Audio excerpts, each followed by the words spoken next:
Las catástrofes que experimentan los seres humanos, las sociedades humanas, los ecosistemas, son de diversa naturaleza. Algunos tienen causas naturales, otros tienen causas humanas, pero no siempre es fácil desentrañar sus causas.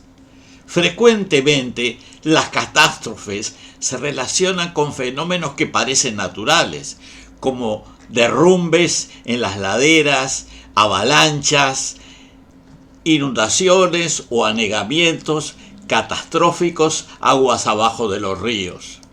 En esos casos se trata de procesos que involucran desplazamiento por gravedad de importantes volúmenes de materiales que pueden ser rocosos o constituidos por suelos, formaciones superficiales y emisiones volcánicas, y que se precipitan desde las laderas de las elevaciones y volcanes hacia los valles fluviales en forma casi instantánea. Las causas de estos procesos pueden parecer naturales a primera vista, y frecuentemente lo son, pero en muchos otros casos son fenómenos desencadenados por la acción humana. Y de eso vamos a hablar a continuación.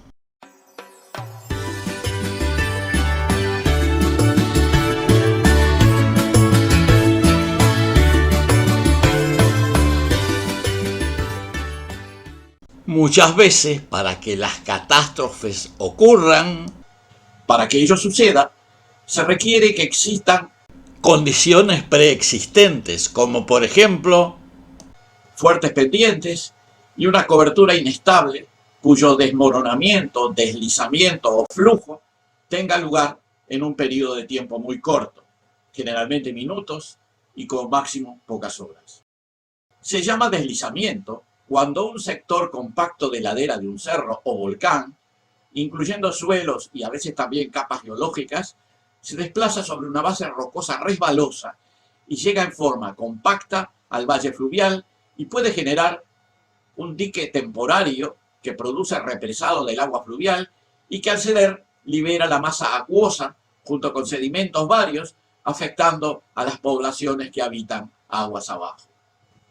Un proceso relacionado se da cuando, a raíz de una lluvia intensa en suelos relativamente secos y con suficiente porosidad, estas formaciones superficiales se saturan de agua rápidamente, produciéndose una licuefacción que lleva al flujo de importantes masas de ladera que luego se mueven río abajo, dando lugar a inundaciones de lodo en los cauces bajos.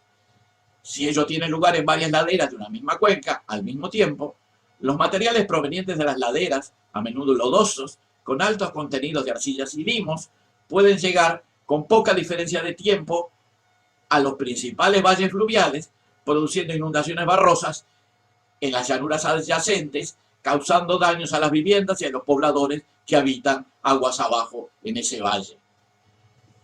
Estos procesos pueden darse en algunos volcanes que emiten lavas muy viscosas, que se solidifican antes de llegar a la superficie y bloquean la salida de los fluidos volcánicos, sobre todo gases, que son emitidos por los conos volcánicos, y aumenta la presión que ejerce sobre las paredes laterales de las chimeneas volcánicas y pueden producirse rupturas y explosiones con derrame de flujos piroclásticos, escorias, que se llaman lapillis, mezcladas con gases calientes que se denominan en general flujos piroclásticos. Estos descienden a gran velocidad por las laderas y generalmente poseen altas temperaturas y muchas veces no dan tiempo a retirarse para las poblaciones que viven en la falda de los volcanes. En algunas regiones con elevada densidad de población, estas situaciones pueden ser desencadenadas por la localización de urbanizaciones humanas en ciertas laderas inestables. Es el caso de los huaicos, que son fenómenos destructivos por flujo de escombros y barro que afectan regularmente a algunas poblaciones de las zonas montañosas costeras en Perú. A continuación, describiremos un par de ejemplos. En primer lugar, el caso de Huayco, que ocurrió el 9 de marzo de 1987 en el distrito peruano de Lurigancho, Chosica, a unos 48 kilómetros de la ciudad de Lima. Esa zona tiene un clima semiárido, con precipitaciones inferiores a 100 milímetros anuales, concentrados en diciembre a marzo y a 800 metros de altitud. El huaico se inició luego de una lluvia intensa de 2 horas de duración que saturó el suelo. Estuvo directamente ligado a la ocupación urbana en las laderas cercanas a la ciudad de Lima, que aumentó la inestabilidad de los suelos de tal manera que aún con una lluvia moderada se produjo el desencadenamiento del desastre que terminó con más de un centenar de muertos y gran destrucción. Otro caso reciente tuvo lugar en el centro poblado de Mirabe, en el distrito de Ilabaya, a 65 kilómetros de la ciudad de Tacna, en Perú. Luego de intensas lluvias, se desató un huaico que afectó a toda la población. Mirabe prácticamente desapareció, al cubrir el huaico todas las viviendas, dejando la intemperie a 420 familias que requerían ayuda inmediata, como carpas, bienes de abrigo, aguas, alimentos y enseres, y además hubo varias personas fallecidas. Las zonas volcánicas son susceptibles a estos fenómenos debido al desarrollo de conos volcánicos, que a veces alcanzan grandes altitudes, poseen pendientes empinadas y suelos inestables. Estos suelos están constituidos por partículas pequeñas como cenizas o pequeñas escorias, altas temperaturas bajo el suelo que funden los hielos superficiales y frecuentes vibraciones sísmicas. Estos fenómenos de causa volcánica son denominados lahares, que en indonesio quiere decir flujo de barro o lava.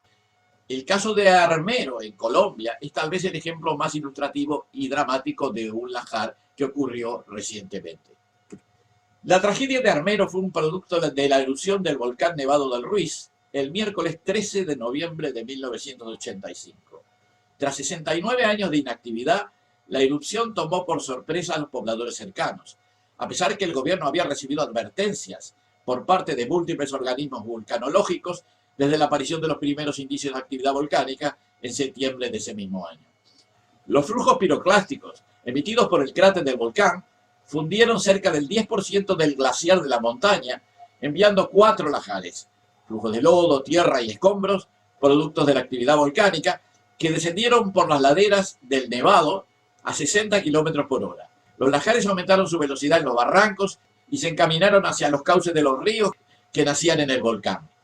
La población de Armero, ubicada en el cono de deyección del valle fluvial principal, a 50 kilómetros del volcán, desde Armero ni siquiera se veía el volcán, parecía que estaba lejos. Sin embargo, la población fue golpeada por los lahares, muriendo más de 20.000 de sus 29.000 habitantes.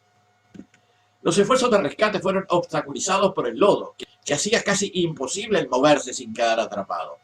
Para el momento en que los rescatistas alcanzaron Armero, 12 horas después de la erupción, muchas de las víctimas con heridas graves ya habían muerto.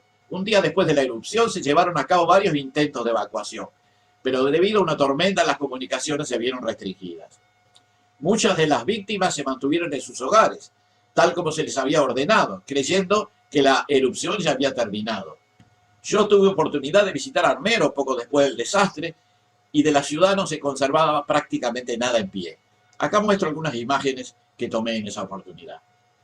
Además de los lahares, los volcanes en erupción también pueden ocasionar desastres geológicos de gran magnitud, algunos de efecto directo, como por ejemplo el derrame de lavas, que generalmente ocurre en los volcanes que emiten lavas basálticas y que poseen una viscosidad relativamente escasa comparados con otros tipos de lava que son más viscosas y pueden provocar fuertes daños en las superficies sobre las que avancen.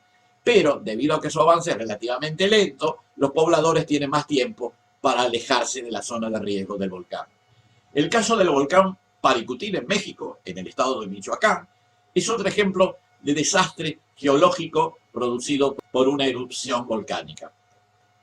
El 20 de febrero de 1943, un campesino, Dionisio Pulido es su nombre, se encontraba trabajando la tierra en las cercanías del pueblo Parangaricutirimícuaro, cuando de pronto el suelo comenzó a temblar, se abrió la tierra y empezó a emanar un vapor muy espeso, a sonar muy fuerte y a volar piedras. La duración de la actividad de este volcán fue de 9 años. Las lavas que salieron del volcán eran de tipo basáltico andesítico y no son demasiado viscosas, por eso pudieron fluir 10 kilómetros antes de consolidarse. No hubo víctimas humanas, dado que hubo suficiente tiempo para desalojar a toda la población. El volcán sepultó 2 poblados, por un lado Paricutín y por otro lado el pueblo de San Juan Parangaricutirimícuaro. El primero quedó totalmente borrado del mapa. Muy cerca de él se encuentra ahora el cráter del volcán. Del segundo pueblo solo es visible parte de la iglesia, sepultada por la lava, excepto por la torre izquierda del frente. Las lavas derrumbaron el techo de la iglesia y curiosamente se detuvieron a 1 metro del altar, cosa que pude comprobar personalmente. Al día siguiente, la población abandonó San Juan Parangaricutirimícuaro y sus habitantes emprendieron una caminata de 33 kilómetros. El 23 de mayo del 44 llegaron a la hacienda de Los Conejos, a 8 kilómetros de Uruapan, a la ciudad de Uruapan, donde determinaron establecer el nuevo poblado de Nuevo San Juan Parangaricutiro, constituido en municipio en 1950. Otro ejemplo de desastre provocado por los volcanes es el caso de la isla Montserrat. Se trata de una pequeña isla volcánica del Caribe con una superficie de 100 kilómetros cuadrados y que tenía una población original de unos 10.000 habitantes, que ahora se redujo a unos 6.000. La isla está coronada por un volcán llamado Soufriere Hills, que tiene 915 metros de altura y varios cráteres.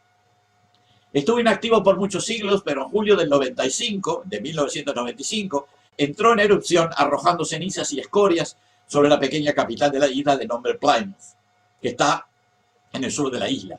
Eso obligó a evacuar la pequeña ciudad y 2 años después, en 1997, un flujo piroclástico la cubrió con una capa de 12 metros, destruyendo el aeropuerto y los muelles portuarios y matando a 19 personas. Una parte de la población emigró al Reino Unido y actualmente la isla se transformó en una moderada atracción turística que permite visitar parte de las áreas afectadas. Ahora mencionaremos el caso de la ciudad de Pompeya. La ciudad de Pompeya era una ciudad romana que se encuentra en la zona de la Campania, cerca de Nápoles, prácticamente al pie del volcán Vesubio.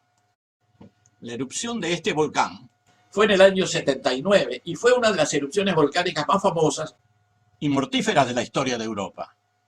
Esta catástrofe alcanzó a las ciudades de Pompeya, Herculano y Estavia, así como otras zonas circundantes. El total de habitantes en estas ciudades era entre 16.000 y 20.000 personas. Los restos de cerca de 1.500 personas han sido encontrados en Pompeya y Herculano, pero el total de fallecidos es desconocido. En algún momento de la noche o temprano al día siguiente, el 23 de agosto, comenzaron los flujos piroclásticos en las cercanías del volcán. Luces vistas en la montaña fueron interpretadas como incendios. Los flujos tenían un movimiento rápido, denso y muy caliente, derribando parcial o totalmente las estructuras en su camino, incinerando o sofocando a toda la gente que permanecía en el lugar. Todo esto estuvo acompañado por ligeros temblores adicionales y un pequeño maremoto en el Golfo de Nápoles. Al anochecer del segundo día, la erupción finalizó, dejando bruma en la atmósfera a través de la cual el sol brillaba débilmente. Con el tiempo, la tragedia se fue olvidando y varios siglos después casi ni se mencionaba este recuerdo, que había sido muy bien descrito por un cronista romano llamado Plinio el Joven. Las ciudades afectadas, que fueron completamente cubiertas por las cenizas y lápices volcánicos, permanecieron ignoradas por muchos siglos hasta que en el siglo XVIII fueron redescubiertas, excavadas parcialmente por los arqueólogos, transformándose actualmente en una de las principales atracciones turísticas de la península italiana.